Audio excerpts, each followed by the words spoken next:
আরে বাবা, পয়লা বৈশাখে জামা কেনার টাকা নেই তো কি হয়েছে, আমরা একটু রং করে নেব। হাই এভরিওয়ান, সুপ্রভাত সবাইকে বাড়ির ছোট মিনি ব্লগে স্বাগত। লাইফে না ডিসিপ্লিনটা খুব ম্যাটার করে। আসলে তেমন কিছু না, ভুলবশত সকাল 7টায় ঘুম থেকে উঠে গেলে যা হয় আর কি। আর তোমরা কি জানো, আমি অলরেডি 2টো ক্যান্ডেলের অর্ডার পেয়ে গেছি।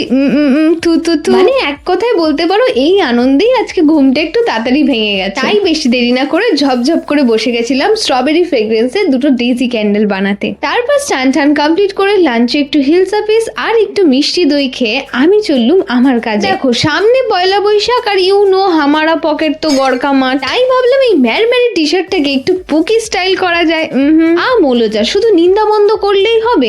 মেয়ের কিন্তু একটু গুণও আছে বলতে হবে। লাইফে পুকির হেভি অভাব তাই পুকি বইয়ের সাথে 2টো চেরিও এঁকে ফেলেছি। না রঙের ডিব্বাটা দেখে ভয় পেও না, এটা পুরোপুরি নাড়ুর মায়ের কাছে ধার করা আর কি। না মানে এক কথায় বলা যায় জোড়াতাপ্তি মেরে জীবনটা যেভাবে চলছে আর কি। না দেখো, আমার দায়িত্ব কিন্তু আমি পালন করে দিয়েছি ড্রয়িং করে। এবার তোমরা দেখে বলবে টি শার্টটা কেমন লাগছে। আরে ট্যান ট্যান।